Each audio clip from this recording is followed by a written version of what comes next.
Hey everyone, it's Liz. I'm here for another little coaching lesson. Today's going to be a crazy topic, about as crazy as this shirt. Check it out. It's so fun. All right. Today we're going to talk about paradigms and what a paradigm is and why I call it a paradigm and so forth. And I talk about this a lot with my clients and my healing clients and so forth, and when I do my tarot reads and whatever else I do. So a paradigm is a simple word that we use to kind of cover the meaning of like subconscious programming you've heard about. Some people call it like a mind virus, given the recent Rona years we've had. It's like your subconscious programming. And we're going to talk about what that is and what we're going to do in the coaching and what you can do, whether you coach with me or not, how to work with your paradigm. I'm here to tell you that so much of your unconscious programming is not serving you right now. It's kind of keeping you conforming. It's kind of keeping you at the base you're at now. So, I mean, take a look at your life. Are you earning the money that you want? Or do you have the fitness and health that you want, or the relationships that you want? If you don't, that's telling you that your paradigm is kind of holding you back. And so working with me or anybody can help you start to change those paradigms, right? So let's talk about that. Let's talk about it even more. You can think of a paradigm is like a mental program that almost exclusively controls all of your habitual behavior, right? So pouring your Wheaties in the morning and pouring syrup, driving to work, even putting on your socks, turning on your computer when you get to work. So many of they say up to 96% of everything we do all day is just, muscle memory and just our daily programming. We don't even have to really think about it. Your habitual behavior controls up to say 96 or 97% of everything you do.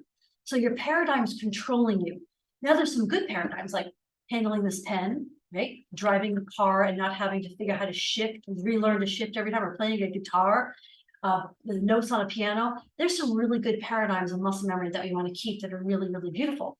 I'm going to say though that there's a lot of it that doesn't serve you and kind of keeps you down, like those crabs in a bucket we were talking about. So again, working with me will mean we begin to dissolve, remove, gently capture, and dissolve and gently reintegrate with your main personality. In other words, we'll get those paradigms kind of handled. It's very important that we curate our thoughts, because every day we're hearing things about the news and the global stuff and the shiz out there. If you don't curate what goes into your subconscious mind, we're going to talk about the minds in the next lesson, but if you don't curate what you're hearing, and I'll tell you what to do about that, that goes in, even if you consciously don't agree, like, oh my gosh, the whole world's going to hell in a handbasket. Maybe parts of it are intermittently in different times for certain people. But if you go, oh yeah, I know, I get it. You hear a misery tour of everyone being sick and ill, like, oh my God, yeah, oh yeah. And she did this. Did you hear about so-and-so? Blah, blah, blah, and the globe and the gas prices, blah, blah, blah, blah. And you go, yeah, I know. If you don't say to yourself, no, I don't accept that. Stop, cancel, or cancel, clear, delete, like, or subconscious, are you hearing? No, that's not going into us, or I don't receive that. Or sometimes I do this, cancel. It's going into your subconscious. And we'll talk about this more in another lesson. But I want to tell you now that the subconscious can't say no. It must accept what it's hearing. And even if consciously you don't agree with a concept that's told about you or gossip about somebody else, it takes it in, unless you, what I say, curate it. And that's where Neville Goddard, and so we're talking about this mental diet where and the Bible even talks about taking every thought captive. So you hear a thought, or you have bad self-talk, say, or you're gossiping about somebody. I know it feels so delicious to get into the misery and the story and the coffee cooler and the water cooler stuff. I mean, all the stuff. Did you hear that? I get into it too. It's so delicious in the moment. But all of your self-talk and your gossip about others, honestly, can hold you back, because guess what? A lot of times your subconscious mind doesn't know you're not talking about you. So I'm like, can you believe what she said and this and that? Look, your subconscious is going, oh my gosh, I guess I'm a really bad person, and I'm going to create a really unfortunate life for myself. So it's so important to curate that. Like I said, there's some good parts of the paradigm, like holding a pen and natural skills and stuff we've developed. We want to keep that.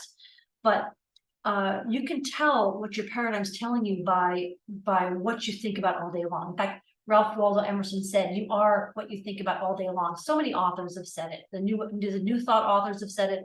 There's so many ways of saying it, like the same old thinking brings the same old results. I think Einstein has something like that too, right? So you can tell by your image, your self-image, like what you wear, how you dress, how your hygiene, what you drive, right? What you think about money, what you think about people. Like, do you care about humanity? Do you like people? You know, sometimes we don't, right? Sometimes we think after we have to drive a crappy car because we don't have money. We have money, a poverty consciousness, whatever. Whatever is creating this world is your paradigm and can be holding you back. Now, like I said in the last time, it might be that there's 95% of the people that are just like, okay, well, whatever, it's just life, you know, it's life and then you die. But if you're here listening to me and in my own life, I don't want to do that. I mean, I don't think we get to where we're perfect, we're perfected in life. We certainly are here to grow, and we can definitely work on getting better and better, at least by 1% every day.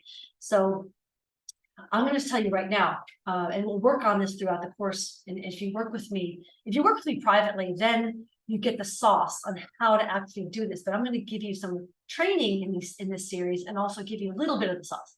So one little bit of sauce is, whenever you have negative self-talk, like, I'd like you to promise right now you're not going to say anything else negative about yourself ever, right? And you're like, oh my gosh, like I'm blah, blah, blah, I suck at that.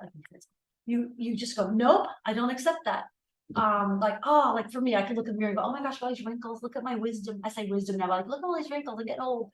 I'm old and farty. Who wants to listen to me? You know, I go, no, stop that. You know, you're beautiful and wise at any age. Just you need to turn that around 180 degrees and reframe that. And you may not get to it right away. You might miss it a lot. Sometimes the paradigm wins.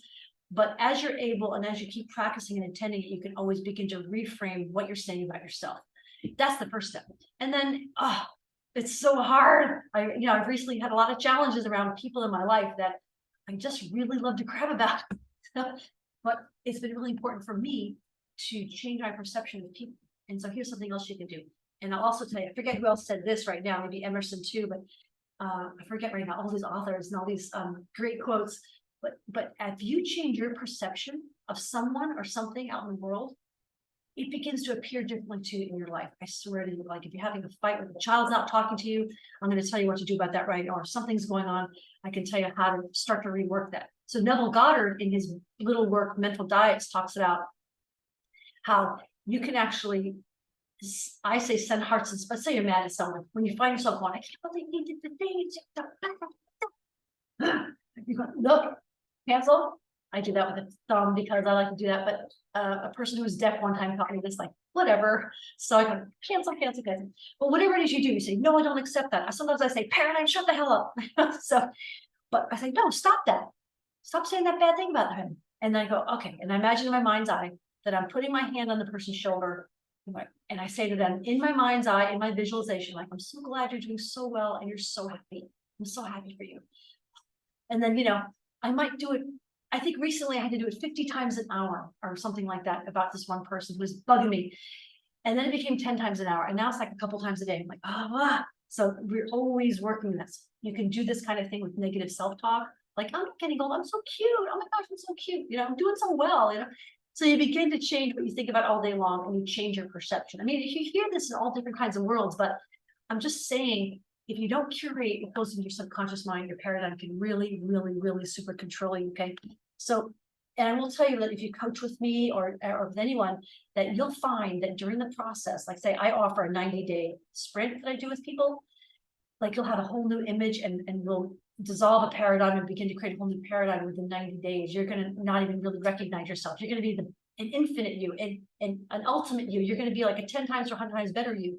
But we begin to dissolve the paradigm and replace it with a really useful, expanded paradigm. But the old paradigm is going to give you a royal battle at times. Like, could show up in like being too tired to get up, feeling sick, getting a migraine, things like that. And the physical ailments are kind of challenging because they're real and you have to deal with them. You have to go to the doctor, get the meds, whatever it is you need. But at the same time, you can begin to say, hey, headache, I've had about enough of this. This is going to stop. I don't believe your paradigm. Get the hell out of here. So, I mean, where did the paradigm come from? It comes from even down the family line. I think epigenetically, a lot of family beliefs and systems, like you always go to mom and dad's house for Sunday dinner. Like these habits are with us, and or like this poverty conscious, like, who do you think you are? We never have enough money. We're a poor family. We get these belief systems from the family line. Even the Bible says, the sins of the fathers go down 4 generations. So I would say that it comes down the family line. It comes at conception with the gametes meeting. It comes during the womb where mom and dad are maybe arguing about money or arguing over the pregnancy or arguing over or having stress about money or illness or how we're going to make it. Or is he leaving me? Is she cheating on me? All these concerns that the baby picks up. And it's not really our fault because we were never taught. We don't know any better. Okay. The old paradigm was usually built by others. And what I'll also tell you is psychologists say children up to age 7 are really simply in a hypnagogic state. What I mean by that is they just take it all in. They're basically an open walking subconscious mind. So if you tell your children that they're amazing and wonderful and they can do anything, or you say, who do you think you are? You suck, go to your room and think about what you did. However it is we talk to them, and many of us have made these mistakes, right? They were made with us and we make them because we don't know. But a lot of our paradigm has been built by other people, and we can begin to recreate it for ourselves as we want, because you are sovereign and you get to decide what you think, how you want to live your life. And you can move past the current adversities and challenges that you have. I mean, we all got them, whether it's like, I had a brain hemorrhage when I was 22, and they told me I was going to be, kind of an invalid or mentally disabled, but hey, the jury's still out, I'm told. But or you can rise above and live beyond that. And people have many challenges they've gotten over. So I just want to bless you today and just say, working with me or working on your own, and working with other coaches, you can begin to dissolve this paradigm. And we'll talk more about that another time. But anyway, take care. Bye-bye.